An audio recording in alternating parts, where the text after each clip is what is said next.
Kenapa banyak orang yang berbeda-beda dalam menjalankan agama ini? Padahal Tuhannya sama, nabinya sama, Al-Qur'annya sama. Bagus pertanyaannya. Karena berbeda-beda memahami Al-Qur'an dan hadis.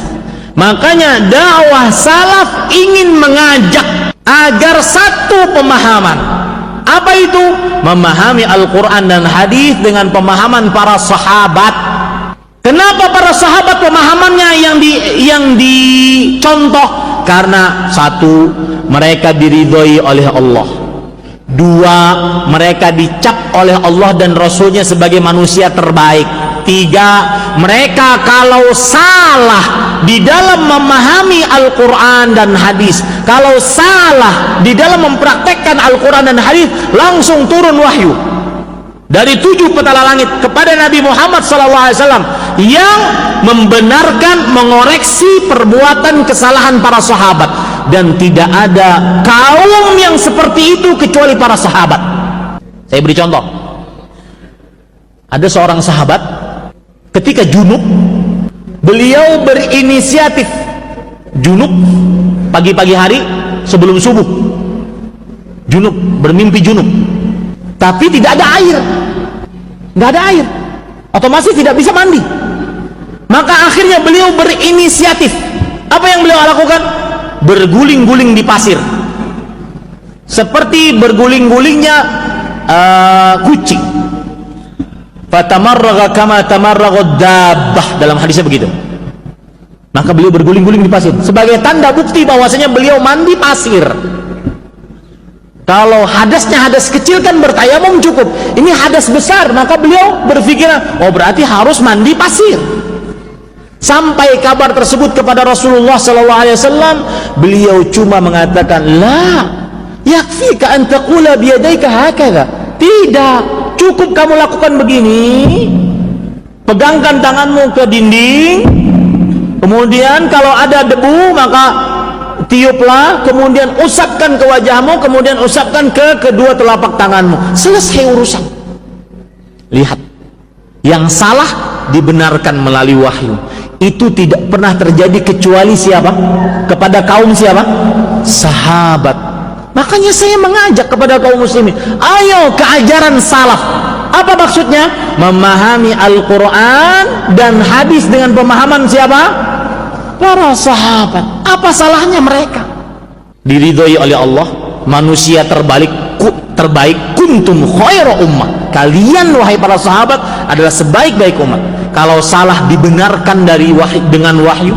Yang keempat, orang Arab paling paham tentang bahasa Arab dibandingkan orang kita. Yang kelima, langsung gurunya Rasulullah SAW. Yang keenam, beliaulah pelaku sejarah. Hadis itu turun, ayat itu turun. Mereka tahu, paling paham tentang ayat Al-Quran, hadis Rasulullah SAW. Apa kurangnya? Ustaz, kan ada mazhab Abu Hanifah, Imam Malik, Imam Syafi'i, Imam Ahmad. Kemana ini mazhab? Maka kita katakan, imam-imam itu pun ikut siapa? Para sahabat. Dan saya katakan dengan tegas, tidak mengapa Anda belajar mazhab Syafi'i. Fikih mazhab Syafi'i diantaranya matan, ghayah, wa taqrib. Belajarlah, belajar fikih di sana, silakan. Tetapi ketika Anda mengamalkan sebuah amalan, maka harus berdasar dari Al-Quran dan hadis. Belajar fikih tujuannya apa? Karena Pak, di dalam semua mazhab itu fikihnya sudah teratur rapi, dari mulai toharah, kemudian bejana, masalah air, masalah berwudu, mandi, tayamum, mengusap di atas sepatu, mengusap di atas jilbab, terus sampai sholat, puasa, zakat, teratur rapi di dalam mazhab begitu. Maka silahkan Anda belajar mazhab.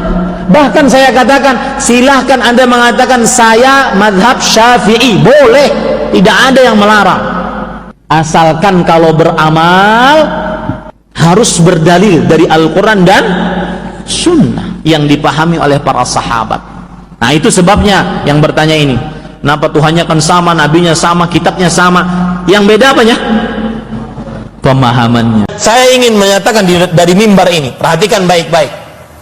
Sebagian orang, para pendakwah-pendakwah yang kadang-kadang menyebarkan syubhat di tengah masyarakat, mereka berdalih dengan ayat Muhammadun Rasulullah walladzina ma'ahu asyidda 'alal kuffar ruhama bainahum. Muhammad sallallahu alaihi wasallam adalah Rasulullah, dan orang-orang yang bersama beliau, yaitu para sahabat, mereka, Nabi Muhammad dan para sahabat, asyidda 'alal kuffar, keras terhadap orang kafir, dan kasih sayang sesama kaum muslimin.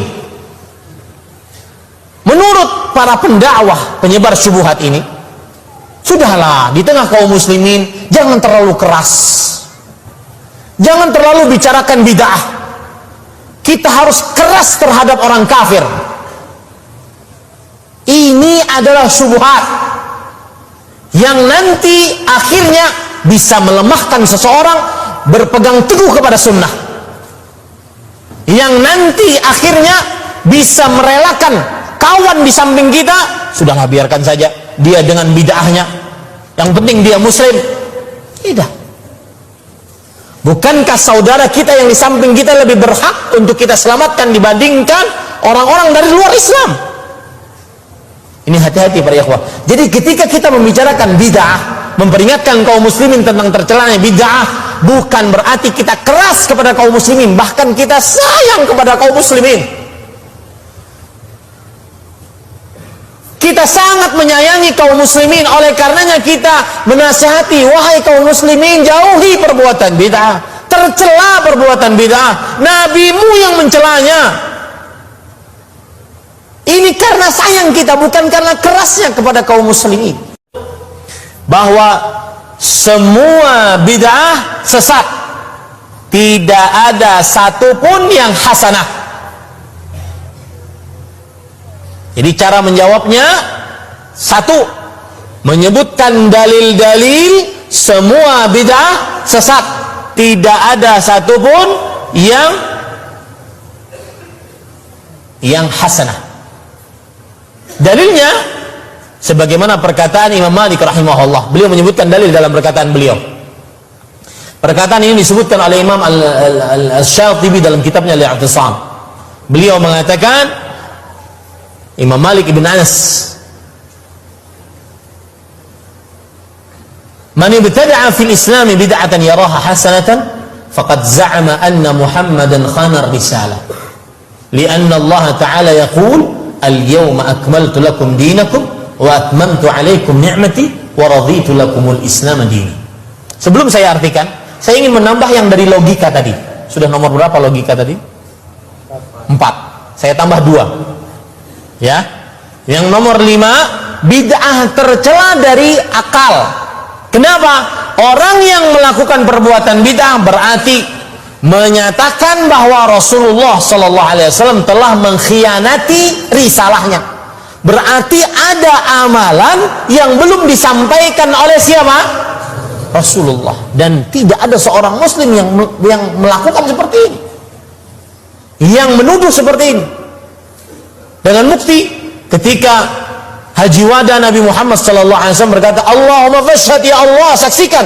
Aku sudah sampaikan ya Allah, saksikan. Aku sudah sampaikan. Semua sudah disampaikan oleh Rasulullah sallallahu alaihi wasallam. Bahkan Salman Al-Farisi radhiyallahu anhu mengatakan, "Allamana Rasulullah sallallahu alaihi wasallam kullu syai' hatta al-khira'." Rasul sallallahu alaihi wasallam mengajarkan kepada kita segala sesuatu, sampai tata cara buang air besar.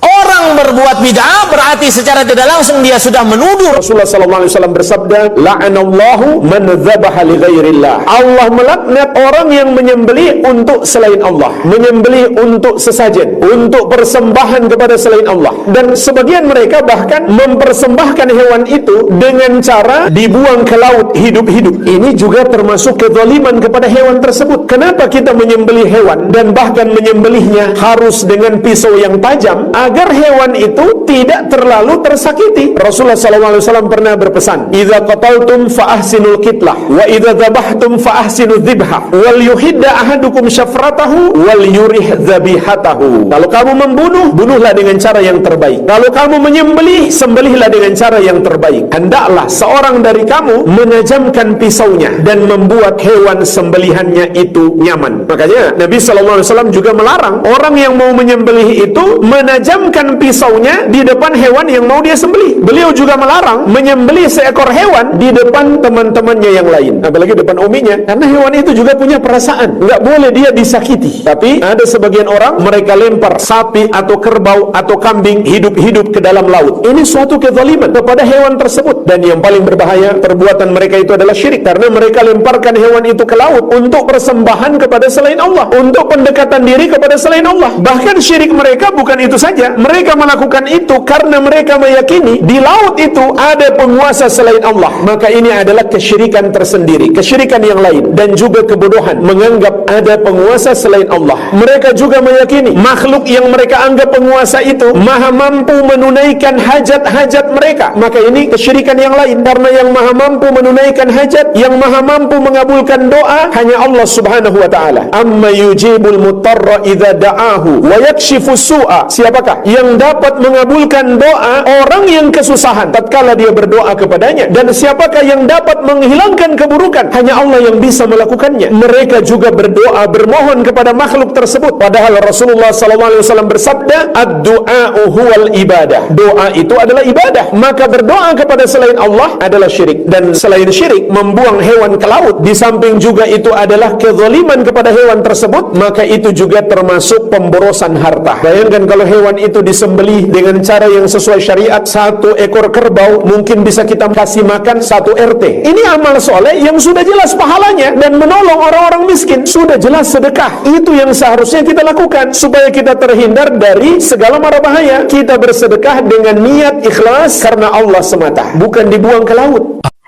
Kata mereka, contoh ada bid'ah yang dibolehkan zakat fitri dengan beras. Mengeluarkan zakat fitri dengan makanan pokok. Makanan pokok apa saja, termasuk beras, itu bukan bid'ah, bahkan itu sunnah Nabi SAW. Kenapa? Ada dalilnya. Hadis Bukhari dan Muslim dari Abu Sa'id Al-Khudri radhiyallahu anhu, beliau berkata, "Kunna nukhriju fi ahdi Rasulillah sallallahu alaihi wasallam yaumal fitri sa'an min ta'amin." Kami mengeluarkan di masa Nabi Muhammad sallallahu alaihi wasallam pada hari Idul Fitri satu sok makanan. Kemudian beliau mengatakan, "Wa kana ta'amana asy-sya'ir waz-zabib wal akid wat tamar." Dan makanan kami ketika itu adalah gandum, kemudian kismis, keju, dan kurma. Jadi beliau jelaskan kepada kita, karena makanan pokok kita ketika itu adalah 4 bahan makanan ini, itu yang kami keluarkan. Maksudnya, kalau makanan kita bukan ini, maka kita keluarkan sesuai dengan bahan pokok makanan kita. Ya. Itu yang dipahami oleh para ulama ahlus sunnah. Sajen, mbok haramno iku tradisi, mbok barno iku sawangane kok dekati sirik ning pinggir wit gede. Akhirnya dimodifikasi, mangan-mangan, kumpul-kumpul tapi tahlilan. Ya masuk tahlilan la ilaha illallah barani kalimatu syirkin. La ilaha illallah itu kalimatu syirkin. Kalau dilafatkan di bawah pohon, terus piye logikane ku piye? Lo bolak-balik matur.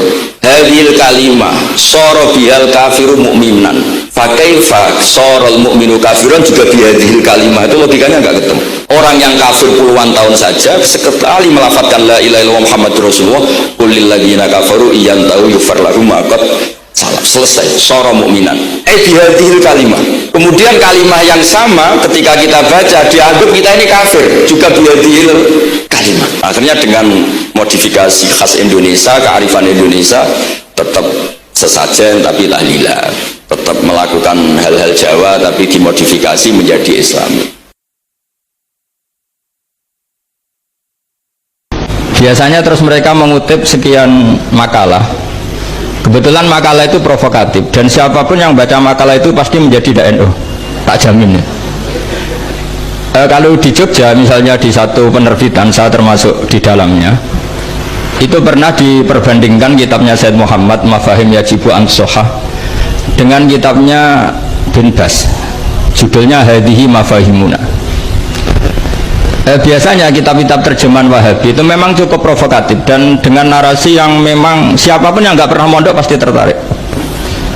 Misalnya begini, cerita bid'ah misalnya, Iyakum wa muhdasatil umur fa inna kulla bid'atin dolalah wa kulla dolalatin finnar, misalnya gitu. Wa kulla muhdasatin bid'ah wa kulla bid'atin dolalah wa kulla dolalatin finnar.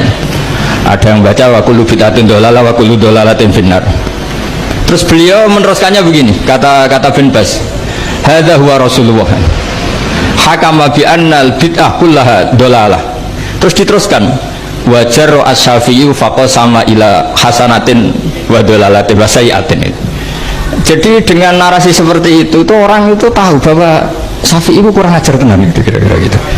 Jadi dia, ini Rasulullah yang mengatakan semua bid'ah ini dolalah, tapi Syafi'i lancang dengan membagi ada dolalah, ada sayyah, ada hasanah, ada sayyah. Ini aneh katanya. Wong Rasulullah yang Nabi saja bilang satu, semuanya dolalah, kok dia bilang dua gitu. Diredasikan Jaru'ah, kira-kira makna sedannya yang lama atau berani. Sehingga orang mesti tanya, kenapa sih tidak ikut Rasulullah saja? Tapi ini satu ilmu, setidaknya ilmu perdebatan, bukan ilmu hakiki, karena kita tidak tahu yang diridhani Allah yang mana.